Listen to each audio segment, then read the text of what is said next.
Scream of a Time by Larissa Thomas. If you saw Freya in the workplace, you'd think, wow, she looks so relaxed. What's her secret? Then you'd think, probably weed. But then you'd study her longer and think, no. There's no way she can be that put together and high all the time.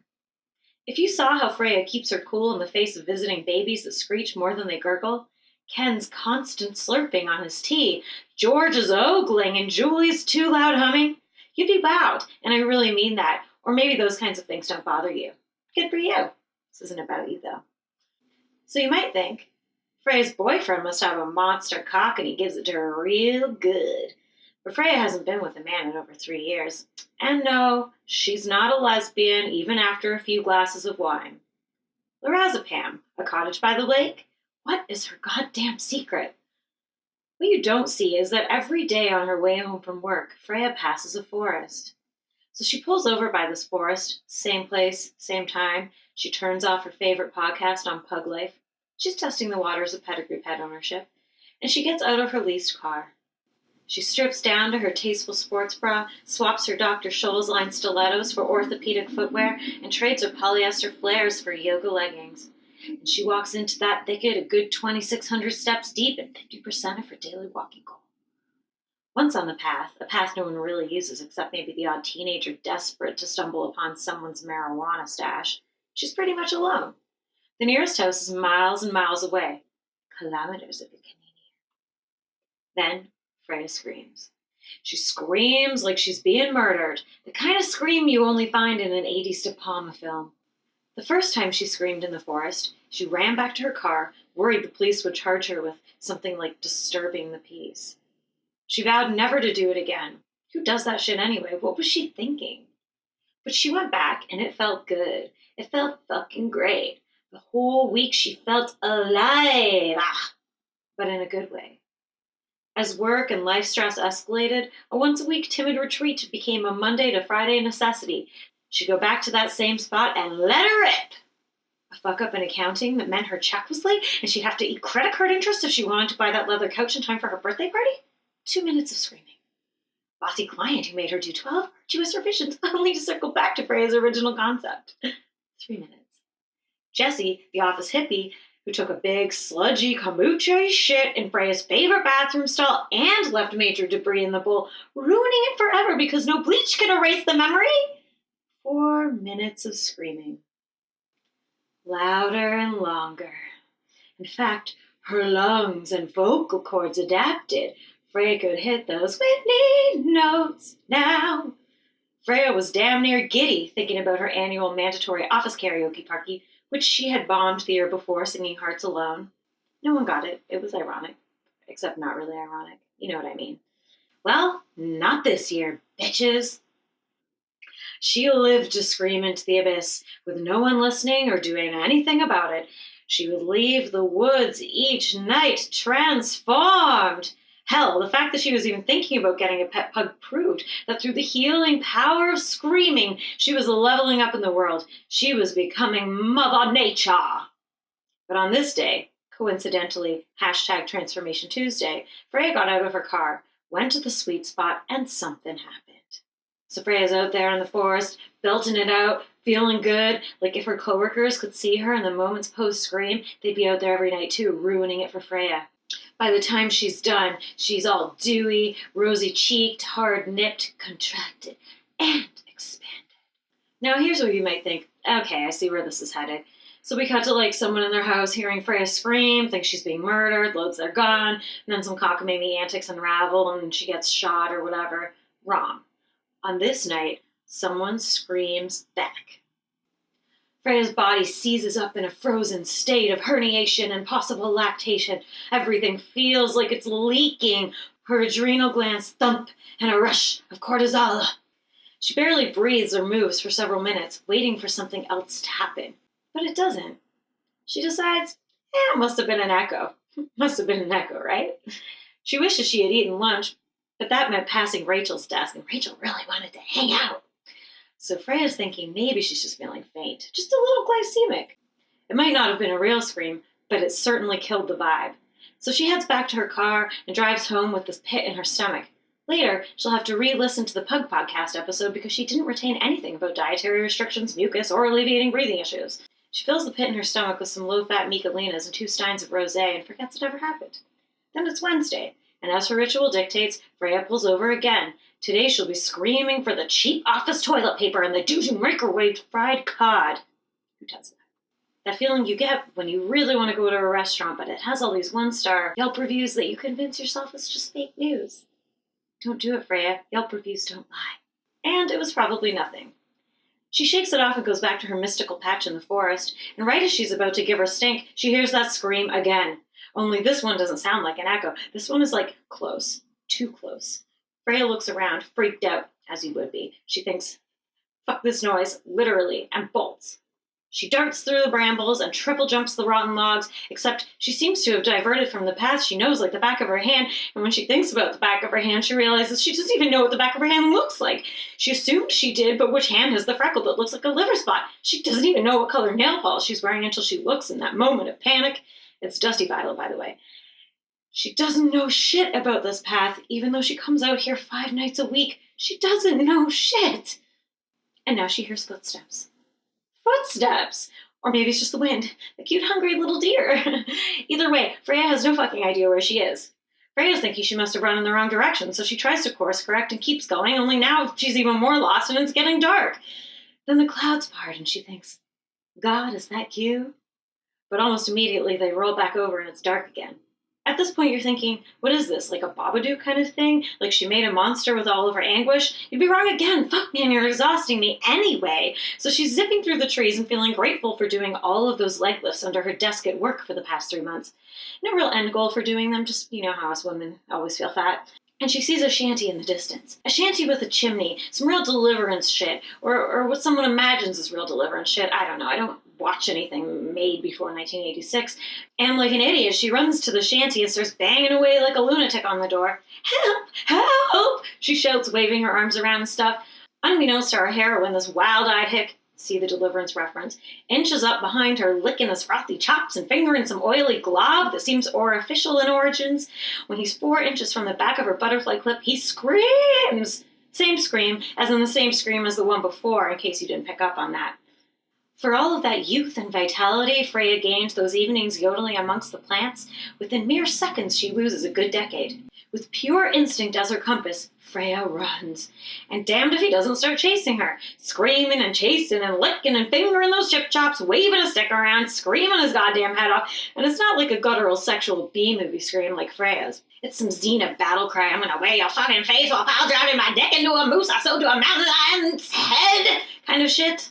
Freya wonders if this is it for her, the price of peace. Torn to shreds before she's in a financial position to get a mortgage, become proficient enough in the kitchen to be considered wife material, go on vacations that don't include all-you-can-eat rum cocktails and a bottle of permethrin.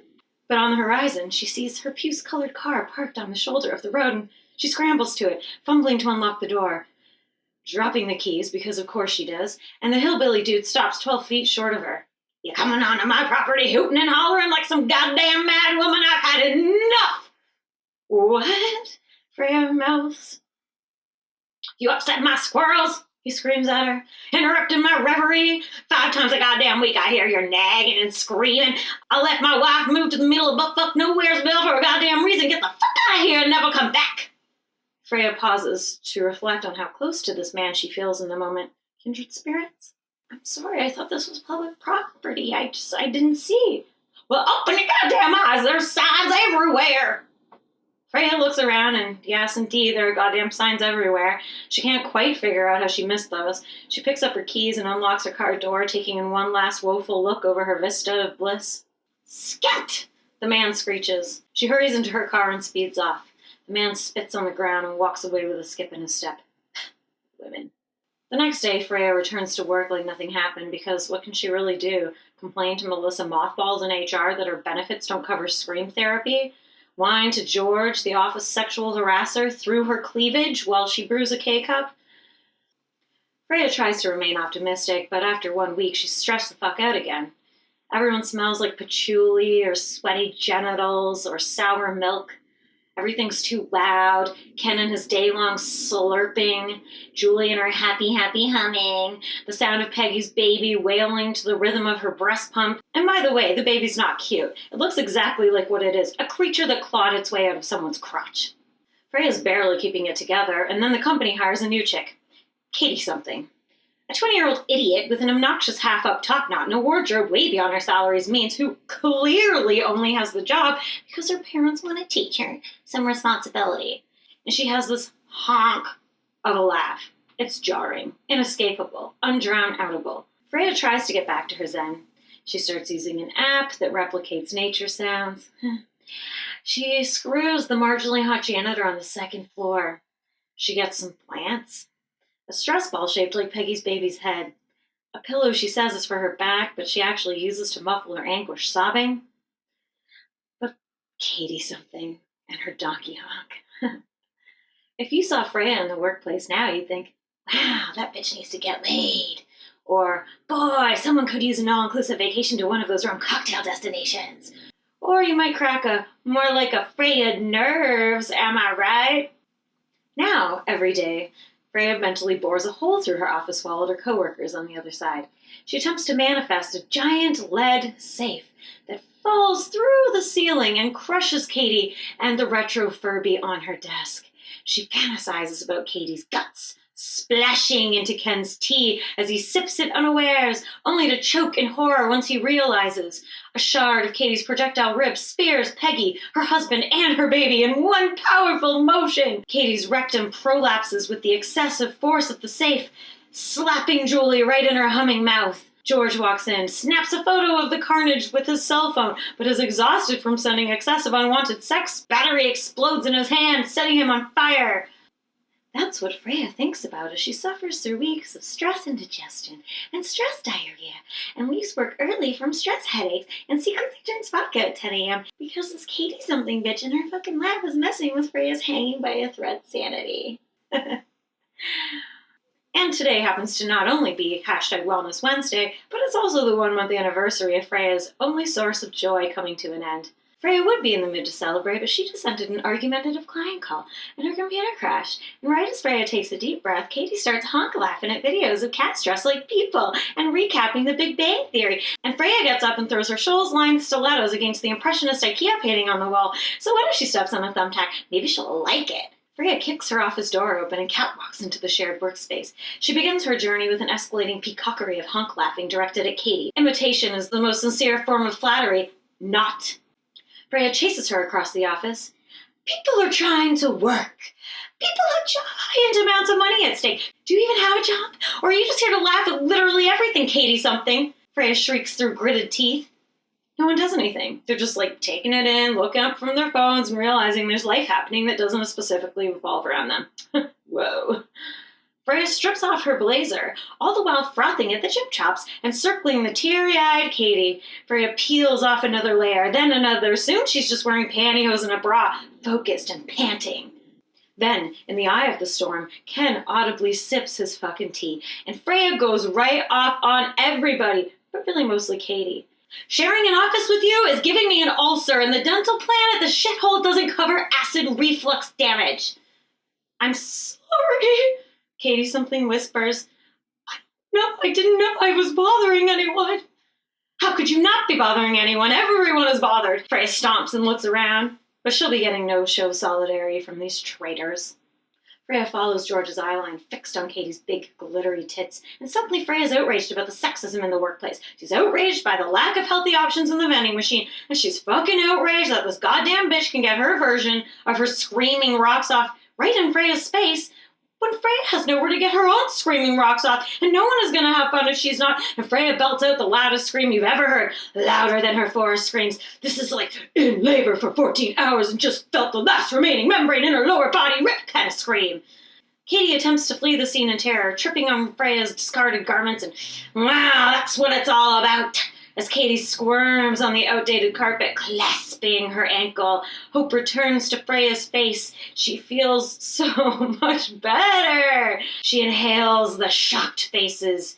Ken spills his tea all over the floor. What is going on?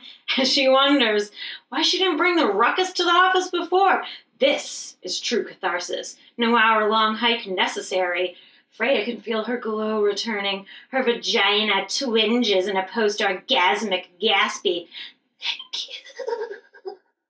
Freya takes a deep breath, smiles, and announces that she's taking an extended 15. She goes back to her office, reboots her computer, nibbles on a box of Thin Mints, and looks up jujitsu classes in the area. Doesn't bother getting dressed. She's in the zone. Freya's so in the zone that she doesn't even notice the 10 minutes of nonstop calls on line 1 from Martha Mothballs in HR. She summons a petrified intern to see if he can procure her some weed. Maybe book her a cottage by the lake for the weekend. And is he legal yet? Mommy could use a little massage. She puts on her headphones and kicks back her stocking feet on a stack of client papers and places bids on one-player board games and moccasins on eBay with the company card. Freya is finally doing great. 40 minutes later, she's being walked out of the building by 2 security guards, but she's over it. She's sure she can get one of her old ex-boyfriends to move back into her condo and unemployment will cover the rest. Katie's still crying as George tends to her injury. Who cares about Katie? They're right. George cops a feel as he comforts her and wonders if today will be his lucky day.